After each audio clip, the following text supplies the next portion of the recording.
Bienvenue sur mon podcast Live from the Heart. Je m'appelle Anne-Claire Méret. Ça m'a pris des années de guérison, de thérapie et de coaching, mais j'ai finalement retrouvé le chemin de mon cœur, qui m'a mis sur la voie de la prospérité dans tous les domaines de ma vie. Aujourd'hui, je coach, j'enseigne, je crée des programmes, j'écris des livres, entre autres choses, et j'adore ça. Le monde se transforme à mesure que nous guérissons et que nous créons. Je sais que nous pouvons prospérer au niveau individuel aussi bien qu'au niveau collectif, si on retrouve le chemin du cœur. Nous sommes les initiateurs et initiatrices du nouveau monde. Alors on y va ? Si vous souhaitez créer depuis l'espace du cœur, vous êtes au bon endroit. Bonjour et bienvenue pour un nouvel épisode. Alors aujourd'hui, j'accueille Loïc Thiernisien. C'est comme ça qu'on prononce ton nom de famille ? Presque, Ternisien. Ternisien, merci Loïc. C'est un honneur pour moi de t'avoir aujourd'hui ici parce que j'admire beaucoup l'homme que tu es et ce que tu crées dans le monde. Je trouve qu'il y a quelque chose de très ancré et en même temps de très connecté, de très divin, on pourrait dire ça. Dans tout ce que tu crées et dans ce que tu partages, tu es très présent sur les réseaux sociaux. Tu parles des sujets qui m'intéressent, de naturopathie, d'énergie, d'herboristerie, d'aromathérapie. Et encore plus parce que tu parles aussi de récupérer son autonomie, sa puissance personnelle.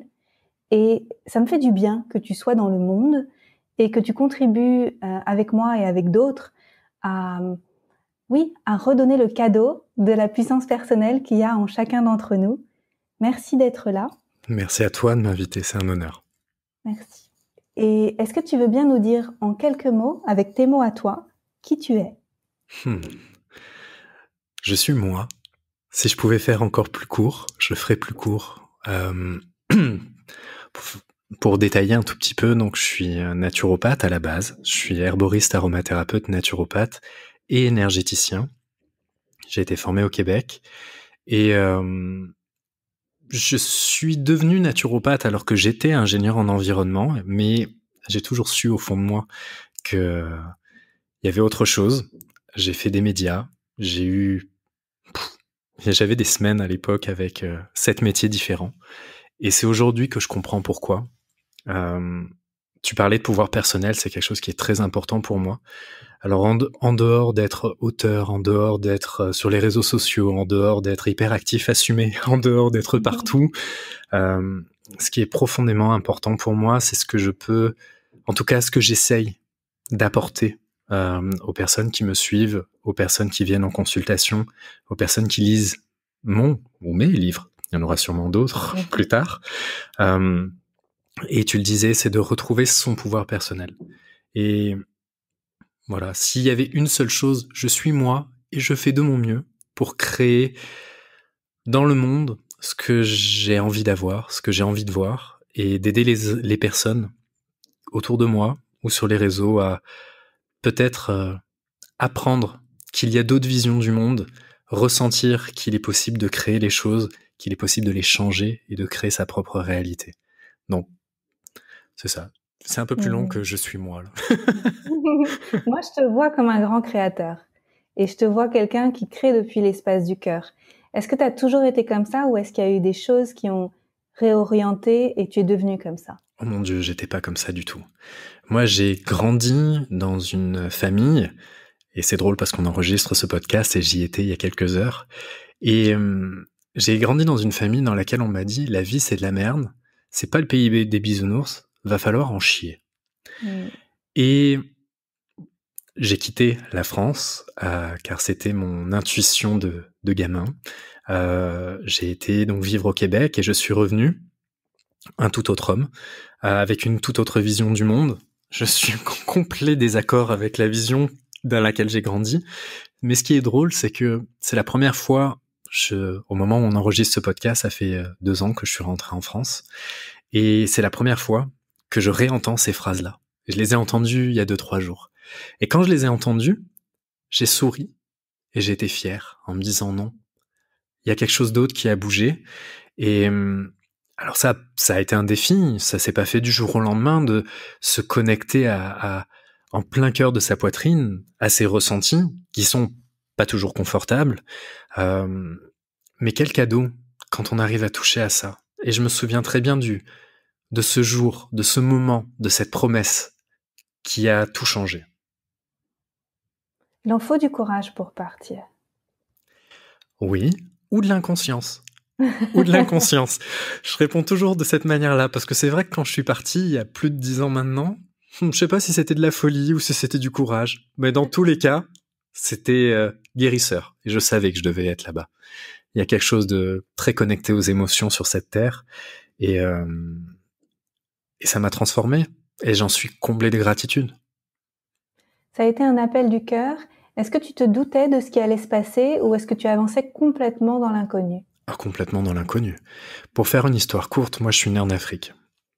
Je suis né en Afrique, je suis un Africain blanc. Et je l'assume pleinement, c'est le petit nom que les Français m'ont donné quand je suis arrivé en France. Alors, imagine un petit garçon de 7 ans qui arrive en France en plein hiver.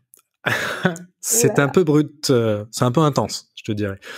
Et du jour où j'ai mis les pieds en France, j'ai dit à mes parents, je vais aller vivre au Canada. J'y avais jamais foutu les pieds. Vraiment. Je ne savais même pas à quoi ça ressemblait, à part que c'était le climat littéralement opposé de là où je venais. Et je m'étais fait pas une promesse, j'avais fait une promesse à une personne qui partageait ma vie. J'avais fait le choix de ne pas partir au Québec, de ne pas partir vivre au Canada pour cette personne-là. Et bon, la vie fait ce qui doit être fait. J'ai créé la rupture pour y aller. Et j'avais dit à cette personne, si un jour nous ne sommes plus ensemble, tu me retrouveras de l'autre côté de l'océan. Et ben c'est ce qui s'est fait. J'ai créé cette rupture, en tout cas une partie de moi l'a créée avec la douleur qui venait avec, et j'ai fait mes papiers pour immigrer ou m'expatrier dans ce pays dans lequel j'avais juste été quelques mois avant. Et j'y suis vraiment allé en me disant, bah, en France, visiblement, c'est pas là que je dois être. Il y a quelque chose là-bas que j'ai toujours senti. Alors j'y vais. Et j'y suis parti ingénieur en environnement, malheureux, dans mon corps, dans ma peau. Je suis revenu naturopathe, énergéticien, acteur, mannequin, à la retraite, avec tout un tas d'expériences qui m'ont permis aujourd'hui d'être ce que je suis, avec des expériences peut-être, oui, douloureuses. C'est pas simple de quitter un pays, de quitter une famille. Il y a des émotions associées à ça, il y a de la culpabilité, il y a on passe à côté de certains moments de vie, hein, on s'éloigne de certaines personnes. Donc il y a plein d'émotions bizarres qui s'entremêlent. Et un jour, voilà, j'ai été... quand tu disais c'est pas simple nécessairement au début, j'étais pas dans l'espace du cœur quand mon boss me harcelait, quand je me faisais traiter de français par mon boss, quand j'étais victime de racisme, de xénophobie. Voilà, j'étais loin d'être dans l'espace du cœur. Je donnais des coups de pied et des coups de poing, et c'est véridique. Hein. J'avais des journées dans mon bureau de 500 mètres carrés, sombre, noir, vieux, qui puait. Voilà, c'est un beau descriptif, mais c'était vraiment le cas. J'en ai donné des coups de poing dans les armoires en implorant le ciel de me donner le chômage. J'en ai hurlé des moments. J'ai vraiment vécu des moments de souffrance. Sauf qu'à l'intérieur de moi, il y avait toujours cette petite voix qui disait « Mais tu le sais que c'est à toi de partir. Ne demande pas. Ne demande pas. » Et il a fallu que j'atteigne, je pense, le point culminant de souffrance. Un ensemble de... En fait, disons que toutes mes petites... tous ces petits... pas sabotage, mais toutes ces petites béquilles que je m'étais mis un peu partout... Il a fallu qu'elles tombent toutes les unes après les autres pour que j'atteigne le point de saturation. Et je me souviens que ce jour-là, j'ai dit à ma boss, écoute, j'en peux plus. Je donne ma démission. J'étais prêt à partir malgré la peur, la peur de l'insécurité financière. Enfin bref, toutes mes peurs étaient confrontées à ce moment-là, mais j'avais tellement atteint un niveau de souffrance énorme que j'ai juste dit à ma boss, écoute, je démissionne. Je te laisse plusieurs mois parce que j'étais le seul employé pour trouver quelqu'un et pour le former. Mais s'il te plaît, je te demande juste une chose, c'est le chômage. Trouve-toi un moyen pour que je l'ai. Et le lendemain, il y a eu un conseil d'administration. Ma boss, avec qui je m'entendais très bien, c'était ma nouvelle boss, revient en pleurs, puis elle me dit, écoute Loïc, j'ai une bonne et une mauvaise nouvelle pour toi. La bonne nouvelle, c'est que tu vas avoir le chômage. la mauvaise, c'est que t'es licencié, tu pars dans 2 heures. Oh, Et là, j'ai regardé le ciel. tu voulais être libre. Voilà. J'ai regardé le ciel. J'ai explosé de rire en me disant, mais c'était juste ça qu'il fallait que je fasse depuis 5 ans. C'était juste ça, sérieux. J'ai attendu 5 ans. Et c'est au moment où je l'ai fait que tout s'est libéré. Et c'est des moments comme ça que j'ai eus au fur et à mesure de ma vie, ou qui ont ancré en fait que, en fait, mon cœur me le disait. Mon cœur me le disait et j'avais la réponse. Sauf que pour plein de raisons, parce que je suis un être humain incarné, j'ai des peurs, j'ai des croyances, j'ai mes limites. Et j'ai l'inconscience que j'ai, peut-être, ou en tout cas j'aime l'appeler comme ça parce que j'ai beaucoup de bienveillance pour ce petit garçon que j'étais, fait que quand je sature, j'y vais. Mais quand j'y vais, c'est un point de non-retour. Quand la décision est prise, c'est sans regret.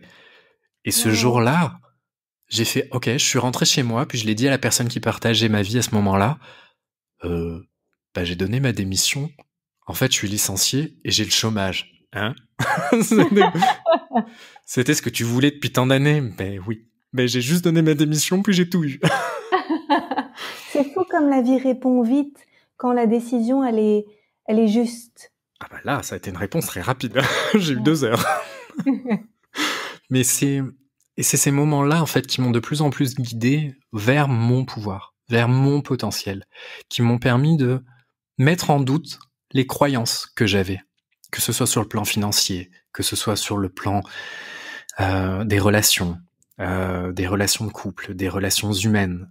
Tout ça a finalement, avec 2-3 grosses expériences comme ça, se sont de suite mises en branle, ont de suite été remises en question, et j'ai juste regardé, en me disant, ok, il semblerait que je sache les choses, il semblerait que j'ai une bonne intuition, on va regarder. Est-ce que ça c'est vrai? Je vais essayer autre chose. Et dès que j'essayais autre chose, waouh, je me rendais compte que ça bougeait. Le nombre de fois où j'ai pleuré, hurlé, parce qu'on m'aidait pas au Québec. Et je disais ces mots-là, on m'aide pas, j'ai pas d'aide, je fais tout seul. Il m'a fallu des années pour comprendre que j'étais très bien tout seul et qu'il y a que comme ça que j'arrivais à créer. Et des exemples comme ça, j'en ai des tonnes. Et une fois qu'on est aligné justement sur son cœur, en tout cas c'est mon ressenti, une fois qu'on est connecté à ça, on se rend compte qu'on est illimité, qu'on a toutes les possibilités, que ce que les gens verront de nous, finalement n'a pas beaucoup d'intérêt parce que ce n'est que leur perception, ce n'est que le reflet de ce qui se passe dans leur cœur, ou pas. Et on se sent libre. Et de ce jour-là, j'ai fait sauter plein de petites choses. Après, je suis énergéticien aussi. Qui dit énergéticien dit médium, clairvoyant et tout ça. Là, j'ai tout un tas d'outils à mon arc que maintenant je dis, qu'avant je disais pas. Parce que je m'en fous maintenant. De toi à moi, je m'en fous. Si on veut me critiquer sur ça, allez-y, si vous voulez. Moi, je le sais très bien. Quand j'ai entendu Loïc, il va falloir que tu demandes à une amie et que tu lui fasses un soin énergétique. J'ai fait, d'accord. J'ai appelé une amie, j'ai loué une salle. Et j'ai fait un soin énergétique, puis elle m'a regardé après en me disant, mais qu'est-ce que t'as fait? J'ai dit, j'en sais rien. J'en sais rien, mais mon grand-père m'a toujours dit, Loïc, t'as quelque chose dans tes mains. Il semblerait qu'il avait raison. Et c'est de rester, pour moi, dans cet espace-là qui est tellement créateur. Il est tellement créateur. Et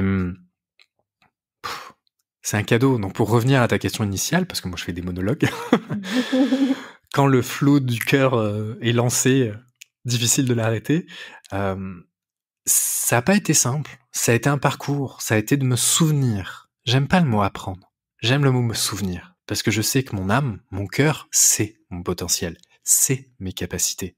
C'est juste qu'il est un peu amnésique de temps en temps. Il ne s'en souvient pas nécessairement. Et que ça demande des expériences pour qu'il réalise qu'il en est capable. Et une fois qu'il a réalisé, hop, moi, expérience, rangée dans une boîte, t'en es capable, passe à autre chose. Souviens-toi d'autre chose. Et je trouve ça magnifique. C'est de belles expériences. Oui, et ce que j'entends, c'est que t'as eu accès à tes ressources qui sont illimitées, tes ressources de guérisseur, tes ressources, toutes les nouvelles ressources, en fait, auxquelles t'as eu accès, à partir du moment où t'as dit non à ce qui ne convenait plus. Mhm. Oui, il m'a fallu du temps. Mais effectivement, dire non, c'est tellement puissant de dire non Oui. à ce qui ne nous va pas, à ce qui ne nous convient pas. Dire non, en fait, je le vois comme un barrage. Dire non, c'est le faire péter un barrage. Et d'un seul coup, il y a une vague. Il y a un tsunami de oui qui se met en place. C'est ça. Et waouh, quel cadeau! Dites-vous non. Enfin non, dites non à ce qui ne vous correspond pas. Oui. Dites-vous oui. Joli lapsus. Hein. Je voyais le barrage. Je travaille toujours dessus. Oui. Mais quel cadeau que de dire non. Et pourtant, on n'est pas éduqué à ça. On est Non, éduqué on à n'est dire pas oui. éduqué à ça. Ouais, exactement. Mais je crois que c'est parce que on a voulu nous rendre comme des bons petits soldats, nous normer et nous mettre une couche de lissage sur sur nos couleurs. Mmh. Et puis tout le boulot, c'est d'enlever cette couche de cirage qui ne nous convient pas pour pouvoir voir dessous ce qu'il y a comme trésor, en fait. Exactement. Et tu vois, j'ai un souvenir qui me revient quand tu me partages ça. C'est que c'est sûr que le Québec est une terre où les potentiels sont différents. L'énergie de la terre est pas la même. Elle nous connecte à d'autres chakras, elle nous connecte avec à d'autres parties de nous, principalement sur le plan émotionnel. Et là-bas, c'est sûr, comme je le disais tout à l'heure, j'ai eu la possibilité d'avoir 15 vies. Plein de métiers différents, dont les métiers les plus improbables de la Terre. Si on m'avait dit, enfant, un jour tu seras mannequin, j'aurais dit, ouais, c'est ça, bien sûr. Parle à quelqu'un d'autre. Et un jour, il y a un de mes anciens collègues de classe qui m'a envoyé un mail, puis qui m'a dit, Loïc, t'as de la chance de faire tout ça. Tu fais tout ce que t'aimes. Et je lui ai répondu, mais c'est pas de la chance, c'est que je le choisis. Je choisis ça, je choisis la peur de me mettre de l'avant. Alors certains vont dire oui, mais c'est parce que t'es Verseau ascendant Lion. Oui, enfin regardez dans le thème astral, Verseau ascendant Lion, c'est un peu les opposés. Hein. Donc le Lion, il a peut-être envie de se mettre sur scène à défiler. Le Verseau, il a envie de se cacher dans un trou. Bon, mais tout ça, toutes ces expériences auxquelles j'ai accepté de dire oui. On parlait de non tout à l'heure, mais auxquelles aussi j'ai accepté de dire oui et de dire ok, bon. Bah, tu trouves que je serais bien mannequin, j'estime que j'ai pas le corps mais il semblerait que mannequin, c'est de rentrer dans une boîte à un moment T, à un instant présent. Et c'est répondre aux besoins de quelqu'un à ce moment-là. Quelle source d'apprentissage, quel cadeau de la vie, de se dire, mais non, on ne me choisit pas parce que je n'ai pas le physique, on ne me choisit pas parce que je ne corresponds pas aux besoins de l'instant du client. La différence est énorme. Et c'est le métier qui, je pense, m'a le plus appris sur moi, m'a le plus fait m'aimer avec tout ce qui ne rentre pas dans la boîte du mannequin. Tout ce qui ne rentrait pas là-dedans, c'est tout ce que j'ai aimé le plus. Tout ce qui sort du cadre. Et c'est d'oser aussi dire oui, même à des expériences improbables en dehors du jugement, en dehors du regard de l'autre. Juste dire, ok, est-ce que c'est juste pour moi de faire ça? Est-ce que j'en ai envie? Est-ce que ça va m'apporter quelque chose? Peut-être qu'on n'a pas la réponse. Est-ce que j'en avais envie d'essayer de jouer un rôle de mannequin sur un stage une fois? Ah ouais, j'avais envie. Je trouvais ça tellement drôle de me dire, ok, c'est quoi le ressenti? Ça fait quoi de faire ça? Bah, ça apporte quelque chose quand on le fait dans une certaine vibration. Quand on le fait dans une autre, effectivement, là, ça peut alimenter l'ego, ça peut alimenter plein d'autres choses. Ça dépendra aussi toujours de l'espace dans lequel on le crée. Et voilà, je pense que quand on le crée à l'intérieur de son cœur, même si on ne sait pas encore que c'est de là qu'on est en train de créer l'expérience, ça attire à nous tout ce qui est juste. Et j'ai eu mon agent à Montréal, que je sais pas si elle écoutera ça, mais que j'embrasse très fort. Bah, il n'y a pas plus doux, il n'y a pas plus connecté au cœur que cette personne-là. Il n'y a pas plus maman que cette personne-là. Il n'y a pas plus bienveillant que cette personne-là. J'ai jamais vu un agent comme ça dans ma vie. On est toujours à sa place quand on écoute ce qui se passe à l'intérieur. Alors comment toi tu sais quand t'es dans ton cœur?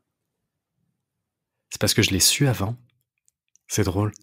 C'est-à-dire que c'est comme si par anticipation, je sais vers là où je dois aller. Et quand je ne prends pas cette voie-là, quand je dis je sais, c'est vraiment physiquement. Il y a un ressenti physique qui est là. Quand je ne suis pas dans cette voie-là, il y a une distorsion qui se fait. Elle peut être physique, elle peut être mentale. Il y a quelque chose qui va apparaître. Ça peut être du stress, ça peut être de l'angoisse, ça peut être une douleur physique. Il y a quelque chose qui n'est pas au diapason entre l'information que j'avais en amont et le choix que je fais dans l'instant. C'est instantané. Ça passe vraiment par le corps et les corps, en fait, vraiment tous les corps.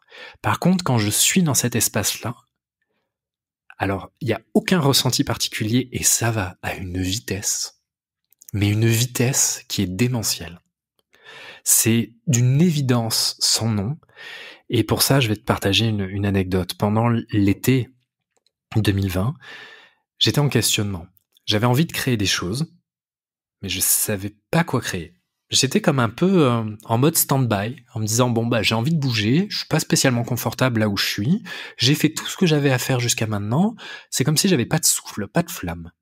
Bon, j'ai accueilli ça, j'ai laissé ça, je me suis posé là-dedans, tranquille. Et un soir, quelques mois plus tard, pendant l'automne, je me souviens, il était 20h30, en 15 minutes, j'ai eu 6 ou 9 projets démentiels qui sont arrivés. Waouh, c'était une vague. C'est-à-dire qu'à partir du moment où j'ai laissé les choses, en fait, j'ai accueilli l'état dans lequel j'étais, sans me forcer, en restant juste à l'intérieur dans mes ressentis et en me disant bon bah il y a peut-être une raison, je suis peut-être pas aligné là parce que au niveau mental ou au niveau de mes autres corps, ça canalise pas directement. Je suis un peu perdu dans mon ressenti. Il a fallu une chose, que je reprenne une classe pour un nouveau cours ou une nouvelle connaissance, pour que dans les 2-3 jours qui suivent, dans les 15 minutes, waouh, le barrage a lâché, j'ai eu ce tsunami d'idées. Et là, j'ai fait, ah, ok, mais là, j'y étais.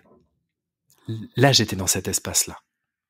Et ça va tellement vite. Enfin, moi, c'est un des indicateurs premiers. Ça va à une vitesse, c'est quasiment instantané. C'est magnifique ce que tu partages parce que je crois qu'il y a beaucoup de gens qui osent pas suivre leur cœur parce que c'est un terrain inconnu et ils ont peur qu'il y ait rien pour eux, alors qu'ils savent ce qu'ils ont peut-être actuellement dans cette forme de rigidité normée où ils suivent les règles et ils suivent pas trop leur cœur et ils savent pas ce qu'il y a derrière et ils se rendent pas compte à quel point ce qu'il y a derrière c'est extrêmement connecté à quelque chose de plus grand qu'on pourrait appeler la source, l'unité, la nature, peu importe le mot qu'on a envie de lui donner, ou Dieu, et que dans cet espace-là, c'est énorme, c'est des vagues de possibles, c'est une grande créativité, c'est aussi beaucoup d'abondance et de prospérité, mais vu de l'extérieur, on s'en rend pas forcément compte. Non, je suis tout à fait d'accord avec toi. De l'extérieur, on le perçoit pas parce qu'on est aveugle. On est aveuglé par toute cette matière, toutes ces croyances, et de toi à moi, je pense qu'il y a une raison. Je ne pense pas que ce soit anodin qu'au fur et à mesure du temps, nous ayons oublié ce potentiel-là. Je lis beaucoup d'écrits du Moyen-Âge, je lis beaucoup là dans la formation en herboristerie familiale que je lance dans quelques semaines. Le premier module, c'est l'histoire de l'herboristerie. Je passe 2 heures à enregistrer mon cours en me disant mais en fait l'histoire ne fait que se répéter. Ça ne fait que se répéter, on n'a rien innové, il n'y a aucun problème. Enfin, disons, on dit que là, les gens sont de plus en plus individualistes, de plus en plus que chacun veut voir midi à sa porte, que les gens ne sont pas unis, que chacun défend son petit bout de pain. C'était déjà le cas au Moyen-Âge. L'histoire... Et on n'a pas fait mieux. Et on n'a pas fait mieux. Oh là là. Non, on a vraiment... que quand on voit les bagarres qu'il y avait pour faire en sorte que ce métier-là soit reconnu, alors que tu te dis qu'il y avait 15 syndicats d'herboristerie et qu'ils n'arrivaient pas à s'entendre, mais juste à regarder là le contexte actuel, chacun a son petit bout de pain et personne s'entend pour s'unir.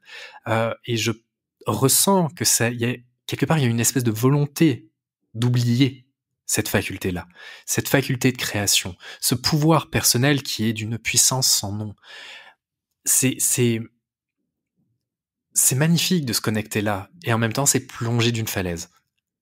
C'est plonger d'une falaise, mais tout en n'ayant pas conscience qu'on a notre parachute. Et pourtant on l'a. Et on n'est juste pas habitué à ça. Ça me fait penser à une personne qui m'a contacté sur Instagram pour me dire j'avais publié quelque chose sur la vaccination et je reste très précautionneux sur ces sujets-là parce que j'ai pas d'avis ultra tranché. Puis qui me dit est-ce que vous pourriez m'expliquer pourquoi les naturopathes sont anti-vaccins et donc ça veut dire qu'on veut pas se faire vacciner? Puis là, j'ai répondu, mais personne doit vous dire quoi faire. Déjà, il n'y a pas dire que tous les naturopathes sont anti-vaccins, c'est faux. C'est faux. Souvent, ils sont pro-choix. C'est ça. Et je dis, et de deuxième, c'est pas moi qui vais vous dire s'il faut vous faire vacciner. C'est pas l'État. C'est pas votre médecin. C'est vous. C'est votre corps. C'est votre pouvoir. C'est votre pouvoir décisionnel. J'ai une autre personne qui m'a dit, oui, les analyses que vous m'avez demandées, mon médecin a pas voulu me les donner. Bah oui, mais de quel droit il veut pas vous les donner? C'est votre corps. C'est votre corps, c'est votre espace. C'est votre besoin. Qui est cette personne pour dire non? C'est vous, et uniquement vous. Vous tapez du poing sur la table et vous le demandez. Alors, on n'est pas habitué à ça. Par peur, par croyance. Et pourtant, ce qui devrait être notre priorité, ce qui se passe à l'intérieur de notre cœur, notre petit garçon, notre petite fille, que nous étions. Tout à l'heure, tu as parlé de l'autonomie de se soigner. Alors, je sais plus si c'était en dehors, si c'était off. C'était off. et c'est vrai que c'est très en lien avec ça, en fait. C'est que on a tous en nous cette notion de médecin intérieur, cette boussole, où on sait ce qui est juste pour nous, mais on ne sait pas l'écouter parce qu'on a été dépossédé de notre pouvoir. C'est ça. On est né et puis d'un coup, tout le monde a dit que la réponse était à l'extérieur. Mais ça, c'est une vaste fumisterie. Ça fonctionne pas comme ça. Et donc, toi, comment tu fais pour aider les gens à retrouver leur chemin de médecin intérieur? Je leur donne les outils. Je leur donne les outils et je leur laisse le choix. Ce qui, en mon sens, devrait être le cas de tout médecin officiel, chimique, moderne. Je vais te donner un exemple. À l'Institut d'aromathérapie énergétique, moi je pratique l'aromathérapie énergétique depuis des années. Et j'ai fait le choix, pour les participants, de leur donner tout ce qui existe. Alors on fait l'ayurveda, on fait l'alchimie, on fait le quantique, on fait la médecine traditionnelle chinoise, on fait la chromatothérapie, on fait tout ce qui existe et toutes les utilisations possibles des huiles essentielles sur le plan énergétique. Et à la fin, je leur dis, maintenant que vous savez tout, c'est vous qui allez choisir. Qu'est-ce qui vibre pour vous? Qu'est-ce qui résonne pour vous? En même temps, je leur dis pas à la fin, je leur dis tout de suite, en leur disant, mais attention, c'est construit comme ça. Parce que moi, j'utilise les huiles essentielles de manière énergétique à ma manière, pour ma raison. Parce que je canalise, parce qu'on me... en fait, à ma raison, je fais plutôt ce qu'on me dit. Je canalise et je sais.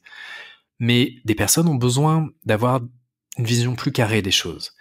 Et j'ai une des participantes à la fin qui m'a dit, mais franchement, votre formation, elle est pas top. Vous pensez vraiment que je vais trouver comment utiliser les huiles essentielles en suivant mon intuition? Je dis, bah oui. Oui. Et des témoignages, j'en ai plus de 500 qui ont fait la formation quand elle était en présentiel et qui me reviennent en disant, oh là là, spontanément, j'ai pensé à ça, je l'ai utilisé parce que je me suis dit, oh, Loïc l'a dit, donc je vais m'écouter, on sait jamais. Et ça marche. Et c'est comme ça, en fait, que je vois les choses. Et c'est pareil pour le centre d'herboristerie familiale où je donne les outils aux gens, je leur transfère la connaissance ou le savoir parce qu'elle m'appartient pas. Ça, je sais plus si je l'ai dit en off aussi ou pas. Mais ça ne m'appartient pas, ça appartient à tout le monde. Et une fois qu'on les a, on est libre de son choix. Ensuite, si on veut pas choisir, ça nous appartient. Si on veut choisir, ça nous appartient. Après, ça nous appartient. Et moi, c'est pareil en consultation. Je donne tout à la personne. Et c'est de sa responsabilité. Un jour, quelqu'un m'a dit, oh là là, qu'est-ce que c'est culpabilisant, votre vision? Non, c'est pas culpabilisant. C'est de rentrer dans sa connexion à soi. C'est responsabilisant. C'est très différent, sauf qu'on n'a pas l'habitude de ça. Non, on n'a pas l'habitude. Ben non, parce que ça veut dire qu'on est maître à bord. Exactement. Et pourtant, nous sommes maîtres à bord. Et oui, moi j'aime ça. J'adore ça. J'adore ça. Et c'est surprenant pour les gens autour. Ça fait parfois même électron libre, alors qu'en fait, on n'est pas des électrons libres. Non, parce qu'on est très connecté à tout ce qui est et on est porté. Exactement. C'est comme être sur un bateau et puis on est le capitaine. Les matelots ne font qu'avancer le bateau. Et nous, on le dirige. Et on décide. Après, on décide. Oui. Pardon. Qu'est-ce que tu crois qu'il va se passer si de plus en plus de monde arrive à se reconnecter à son cœur, à écouter son intuition, à diriger son propre bateau? Waouh! Qu'est-ce que ça va être beau! Parce qu'on va finalement se rendre compte que la personne en face de nous, elle fait les choix de la même manière pour ce qui lui correspond. Ça apporte beaucoup plus d'empathie, ça apporte beaucoup plus de clairvoyance, ça apporte beaucoup plus d'unité, parce qu'on est plus différent des autres quand on est connecté au cœur. On est les autres. Donc si on fait un choix, il a des conséquences sur les autres, parce qu'il est il a une conséquence sur nous et sur le monde autour de nous. Et puis, dans la société dans laquelle on est, c'est sûr que plus on est à se connecter à ce niveau-là, plus ça va brasser dans les chaumières. Il y en a qui vont dire non. Mais oui, il y en a qui vont dire non, c'est sûr, parce qu'ils en ont peur, parce qu'ils ne le savent pas. Ouais. Et ben, c'est notre rôle à chaque personne qui arrive à se connecter à ça, de montrer que c'est possible. Regarde, ça va bien se passer. Moi, ce que j'aime dire, c'est, en québécois, on dirait ça va bien aller. Ça va bien se passer. Regarde, je suis là, je le vis bien, ça va bien aller, fais pareil. Et c'est ce que j'aurais pu répondre à cette personne qui m'a envoyé un message il y a quelques années pour me dire, t'as de la chance. Non, fais-le, ça va bien se passer, regarde. Je suis pas exceptionnel. Je suis juste comme toi. Ouais. T'as osé. Mais j'ai osé, voilà. La différence, c'est peut-être que j'ai une case en moins qui fait que j'ai osé. Non, t'as eu des ailes de courage ou un plus gros ras-le-bol. Un plus gros ras-le-bol, ouais. Bah, j'ai une tenue à la souffrance qui est quand même pas mal, hein, parce que je peux te dire que les années ont été intenses quand je travaillais avec ce boss-là. Mais c'est beau, c'est tellement beau de se dire waouh, tout ce qu'on peut créer dans cet espace-là, tout ce qu'on peut faire avec une telle vitesse, c'est quasiment instantané. C'est d'accepter aussi de sortir de ses croyances, de sortir de ses carcans, de sortir pas de sortir de ses peurs, parce que les peurs font partie de l'humanité, mais de moins de les regarder. Elles sont dans le cœur, les peurs. C'est de les regarder aussi, de les accueillir, et pas de les rejeter. On a tellement l'habitude que tout soit normé, carré, noté. Dans cet endroit-là, ça marche pas dans le cœur. Non, ça marche pas. Tout est infini, il n'y a pas de mots pour ce qui se passe. Lâcher prise. C'est un mot un peu fourre-tout, maintenant, mais se connecter dans cette petite boîte au cœur de sa poitrine, waouh, quel potentiel, quelle beauté. Et quand tu dis lâcher prise, moi, ça me fait penser que ça peut arriver que dans la détente. Ça peut pas arriver si on veut le faire avec sa tête, si on veut le faire, tu sais, avec la volonté. Il y a quelque chose qui doit arriver qui est plus dans la douceur. Oui. Après, moi, j'aurais plus de difficultés à exprimer ou à partager sur ça, parce que j'ai cette faculté intuitive et ça vient tout de suite. Donc, disons que quand le mental veut absolument aller dans une direction, il y a l'intuition qui depuis un moment me dit allô, c'est dans l'autre sens.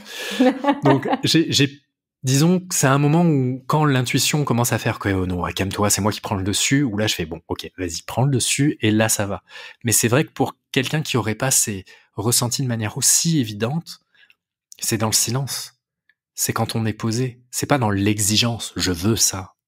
Mais demande pas je veux, tu l'as déjà, quelque part. Mais tu l'as déjà. Moi, ce qui me rassure, c'est la physique quantique pour ça.